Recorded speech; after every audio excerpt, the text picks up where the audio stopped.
What is up, fam? Bienvenidos a un día más leyendo la Biblia en todo un año, donde estamos hablando de contexto, hablando de referencias y de verdades que no solamente van a ser prácticas, sino van a ser aplicables a tu día a día.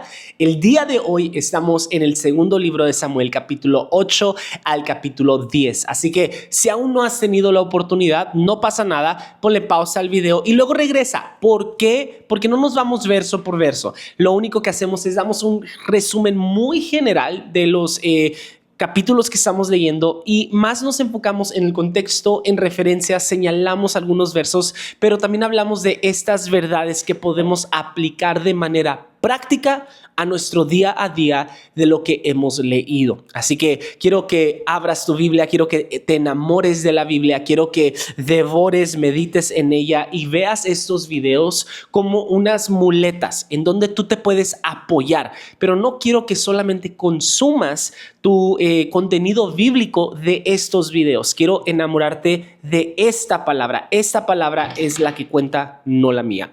Vamos a darle con todo y quiero hablar desde esta perspectiva, desde este pensamiento. Cuando el éxito se vuelve peligroso. Oye, Josh, entonces tú me estás diciendo que el éxito es malo, que debemos de negar el éxito. Claro que no. De hecho, es algo que yo constantemente estoy buscando y no lo veo como malo. Yo estoy buscando éxito en mis empresas, estoy buscando éxito en este canal, estoy buscando éxito en estos videos, estoy buscando éxito en mi matrimonio, estoy buscando éxito como padre, estoy buscando éxito como pastor. Quiero que mi iglesia sea exitosa, quiero que mi vida sea exitosa. No estoy diciendo que es malo. Ahora, lo que sí estoy diciendo es que el éxito es muy emocionante, pero a la vez es muy engañoso. Verás, a veces pensamos que cuando todo va bien en la vida es porque estamos en el mejor lugar de nuestras vidas. Pero la Biblia nos va a recordar algo distinto. A veces el éxito no es el final del camino, sino el inicio de nuevas tentaciones. Porque esta verdad existe. Siempre seremos tentados en cualquier nivel de nuestras vidas, pero algo he descubierto a través de mis éxitos y logros pequeños y a través de conversaciones con personas muy exitosas, que entre más vas escalando en la vida, las tentaciones no se vuelven más fáciles, sino se vuelven más difíciles. ¿Por qué? Porque te conviertes en un blanco muy notorio. ¿Okay? De hecho, David está ganando guerras, está levantando un reino en estos capítulos y está siendo celebrado por todos. Si piensas que la vida de David ya era celebrada, espérate a llegar a estos capítulos, porque en estos capítulos es donde verdaderamente su vida, su reinado, su autoridad está siendo celebrada por todos. Pero justo ahí, cuando parece estar en la cima de su vida, empieza a sembrarse la semilla de su caída. Y esto es muy importante de ver cómo cristianos, como seguidores de Cristo, es tan importante ver que cuando el éxito se aproxima, también nuevas tentaciones se aproximan. Sabes, lo que pasa en estos capítulos es poderoso y a la vez es peligroso. Vamos a ver lo siguiente. Vamos a ver las victorias militares de David. David va a conquistar enemigos y va a expandir el territorio de Israel. Lo va a hacer bien, es lo que sabe hacer. Vamos a ver en todo el capítulo 8 las victorias de David. No solo eso, vamos a ver subyugación en lugar de obediencia. En vez de destruir, él lo que va a hacer de manera tal vez inteligente a nuestro pensar humano, va a mantener pueblos bajo control para aumentar su riqueza. Cuando la decisión fue, hay que acabar, hay que aniquilar, hay que terminar con esto. Cuando esa fue básicamente la tarea, la asignación, vamos a ver bondad radical. David honra su pacto con Jonatán y restaura a Mefiboset, un hombre sin poder ni influencia, un hombre que era paralítico. Y esto es muy interesante porque vamos a ver la bondad, la misericordia y el amor verdadero de un hombre.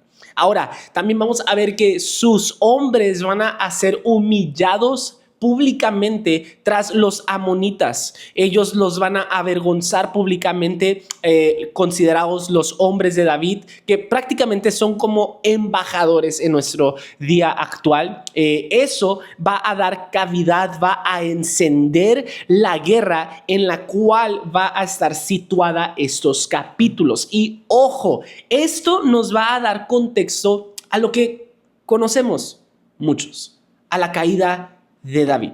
David se va a quedar en casa mientras Joab pelea, quien es su general, al frente, y David elige la comodidad, y este detalle va a preparar el terreno, va a preparar la cavidad para su caída en el capítulo 11. Y eso es lo que esencialmente vamos a ver. En resumen, David está en su punto más alto, pero también en su punto más vulnerable, porque esta verdad existe. El éxito te hace un blanco muy fácil. Y es muy interesante porque dime de una persona que se descuida de su vida espiritual y te diré de una persona que tiene una caída. ¿Por qué? Porque cuando nosotros descuidamos nuestra vida espiritual, cuando nosotros descuidamos lo que Dios nos ha mandado a hacer, cuando nosotros obedecemos a medias, hay repercusiones que suceden en nuestras vidas. Y sabes, quiero darte el contexto del por qué estoy hablando de esto y cierto contexto de que tal vez no vemos a pleno ojo. Número uno, el primer contexto que tengo es el contraste de trato que vamos a tener en estos capítulos con los enemigos extranjeros. David es implacable con la familia de Saúl, es impecable, perdón, con la familia de Saúl, es implacablemente bondadoso, implacablemente misericordioso y muestra un amor erróneo, contracultural hacia la familia del rey anterior. ¿Y por qué estás diciendo eso, Josh?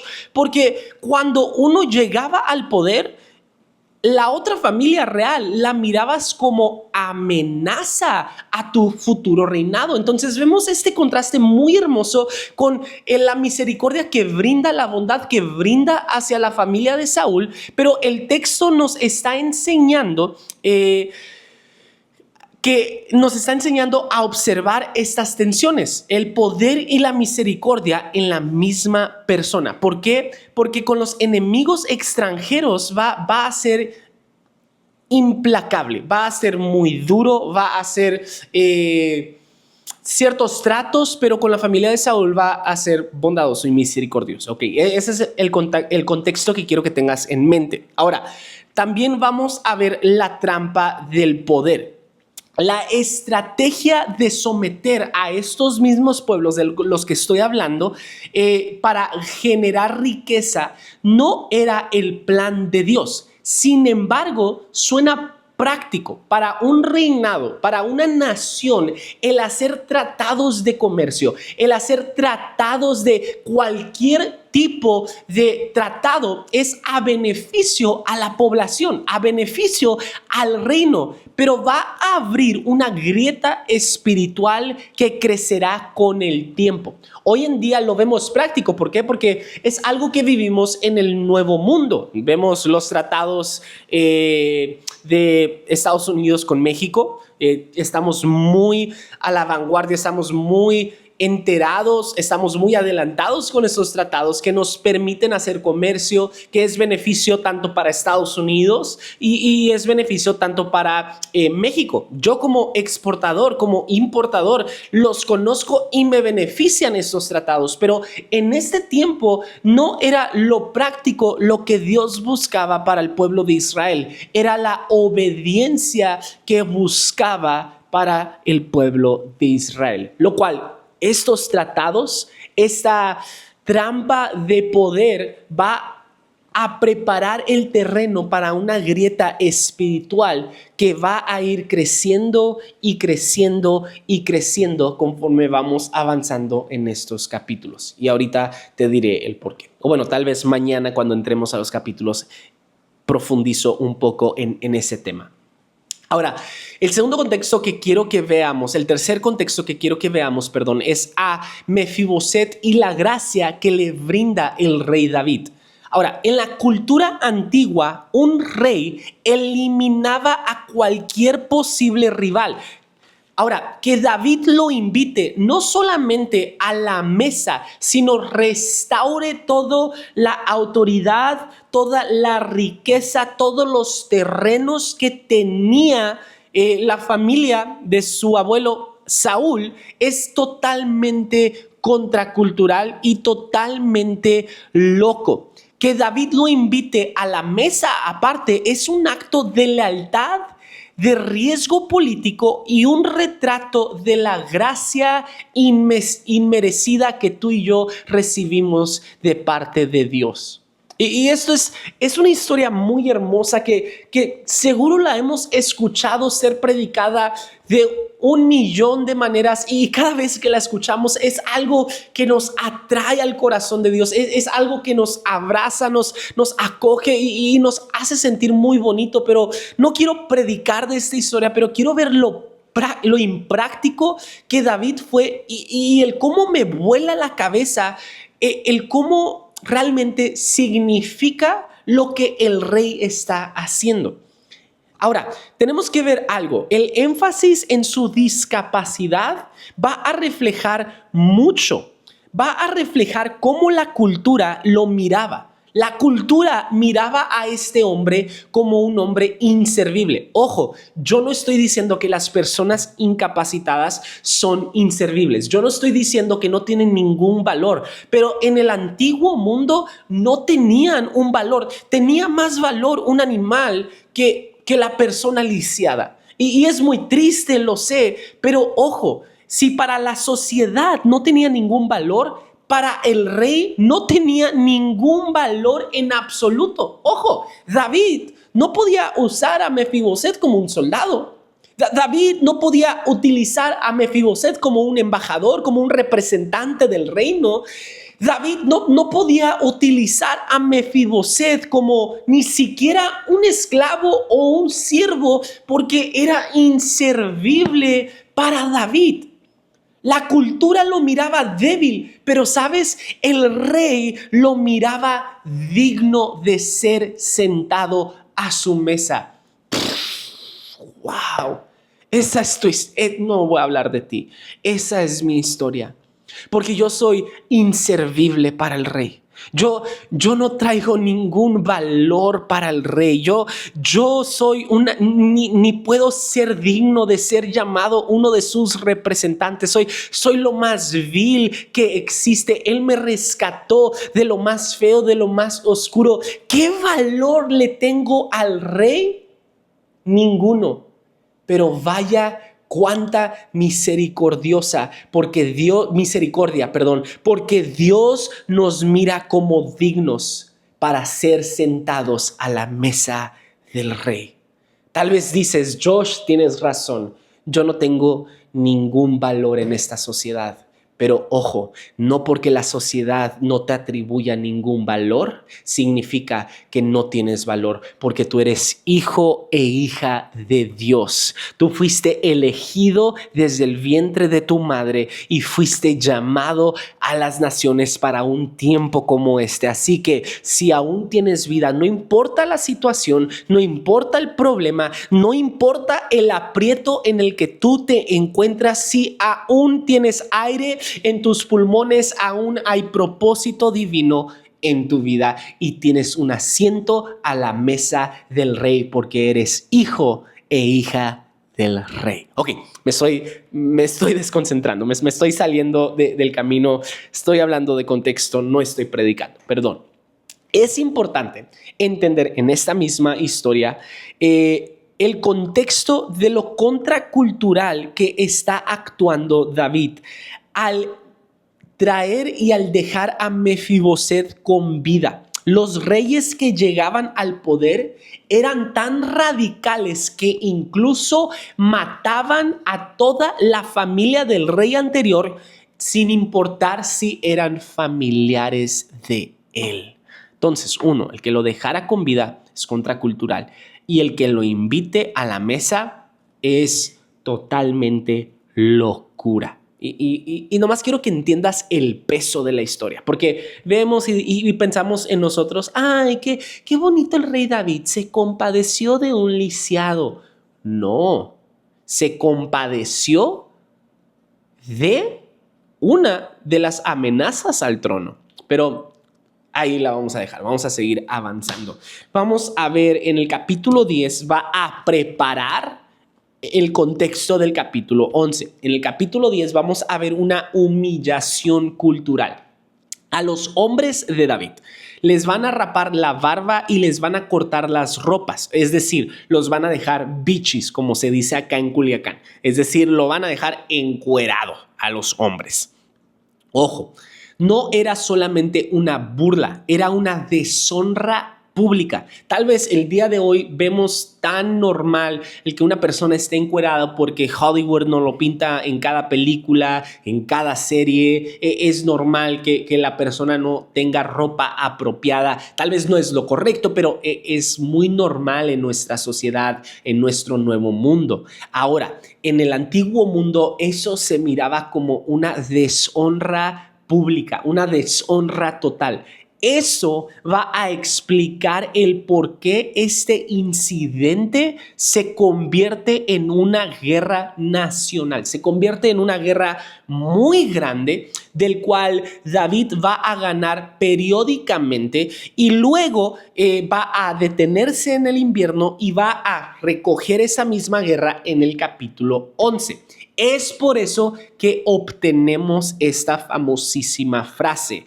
En la primavera, que era la época en la que los reyes salían de campaña, David se dejó a mando a Joab con la guardia real y todo el ejército de Israel para que aniquilaran a los amonitas.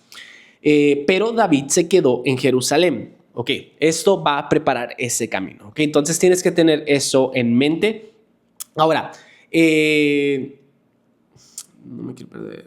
Bueno, lo acabo de explicar, pero lo voy a repetir, me adelanté aquí. El detalle del tiempo en el capítulo 10, termina mencionando que la guerra se reúna en primavera, porque, ojo, los ejércitos no peleaban en invierno.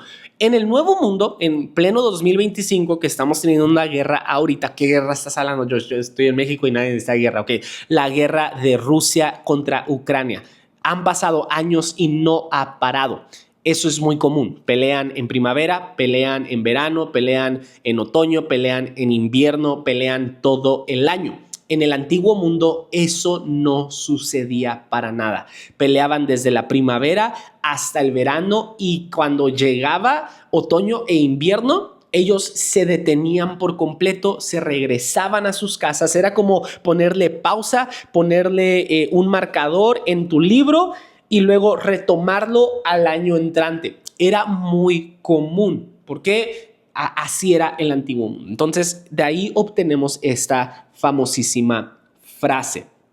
En el capítulo 11 va a iniciar en la primavera cuando los reyes salen a la guerra, David se quedó en Jerusalén. ¿Okay? Entonces ya entiendes ese contexto, es importante entenderlo porque esto nos va a guiar a las verdades que tengo preparadas para ti. Pero ojo, antes de seguir avanzando, quiero darte detalles curiosos. Sé que me estoy pasando de tiempo, es de mis historias favoritas, perdón.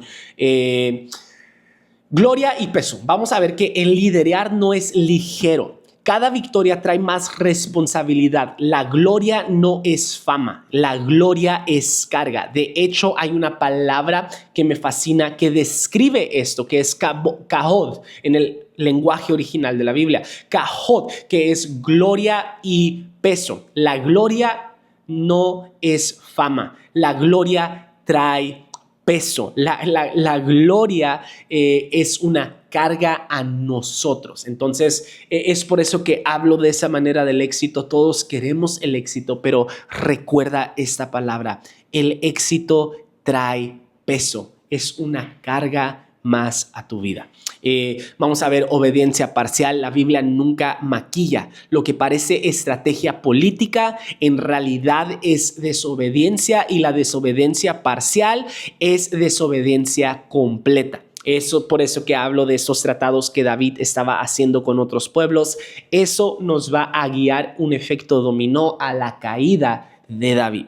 Entonces vamos a ver a Mefiboset como un símbolo. El énfasis repetido en su discapacidad refleja cómo la cultura lo miraba como débil, pero Dios lo ve como digno. El contraste es intencional: debilidad humana frente a gracia divina. El que David se haya quedado en casa parece un detalle menor, parece algo como ¿por qué la Biblia nos explica que David se quedó en casa cuando debió de haber ido a guerra? Nomás nos hubiera contado el chisme que David se acostó con otra mujer, y de hecho, ojo, no con su consentimiento, sino en realidad sería condenado como violación. ¿Cómo crees, Josh, si la Biblia describe a David como guapo? ¿Y qué mujer no quiere estar con un rey? Exacto. ¿Qué mujer va a desobedecer a un rey?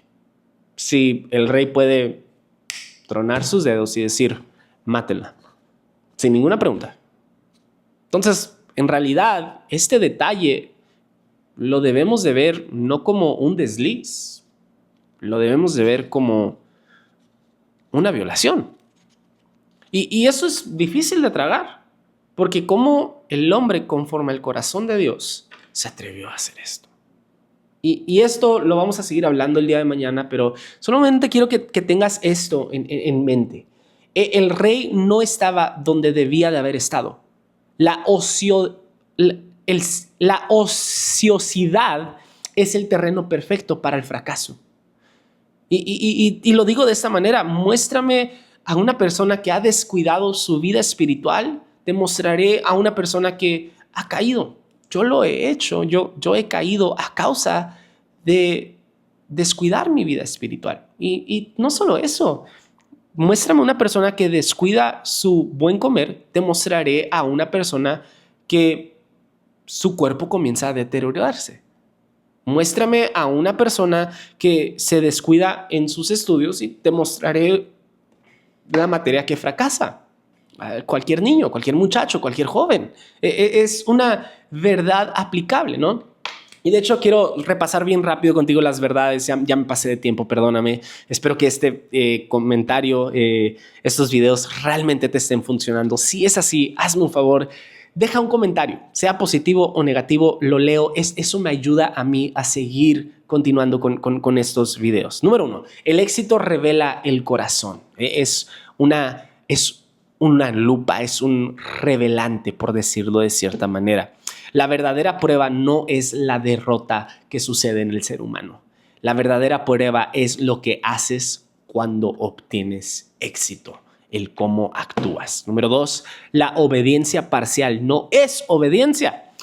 Dios no está buscando lo que nos conviene, está buscando corazones completamente rendidos. Josh, claro que el obedecer parcialmente es bueno, de todos modos no seas tan duro contigo mismo. Te lo explico de esta manera: si tienes hijos en casa y le dijiste a tu hijo, limpia tu cuarto, y el hijo nomás limpia una parte de tu cuarto, llegas, abres la puerta, ves que el cuarto está sucio y le dices, ¿por qué no me obedeciste? Que tu hijo te conteste, pues sí, nomás limpié esta parte de mi cuarto. ¿Qué dirías tú? Le vas a decir, no, tu cuarto sigue sucio. La obediencia parcial no es obediencia. Número 3, la verdadera bondad se demuestra con quienes no pueden devolverte nada en cambio. Mefiboset no tenía nada para darle al rey. Mefiboset no tenía ningún valor para aportar al reinado de David. Como Mefiboset, nosotros recibimos gracia que no merecemos y no podemos pagar. La verdadera bondad se demuestra con quienes no pueden devolver nada a cambio. Porque seamos sinceros, es fácil ser amable con la persona que te puede dar algo a cambio. Por eso somos bien amables, bien ceditos con las personas que tienen más dinero con nosotros. Pero con las personas que tienen menos dinero con nosotros, hasta decimos, ay, es que huele feo. Ay, es que su apariencia no es la mejor. Ay. Revela el corazón, ¿no? Nuestras actitudes. Número 4 y último, el poder sin límites siempre termina en corrupción. El momento en que dejamos de rendir cuentas es el momento en que empezamos a perder la batalla. El día de mañana vamos a estudiar capítulo 12, 13 y 14, pero también vamos a tocar en realidad la historia del capítulo 11, donde David va hasta cierto extremo de matar a uno de sus propios generales. Nos vemos el día de mañana. Bendiciones. Espero que este video te haya gustado. Bye bye.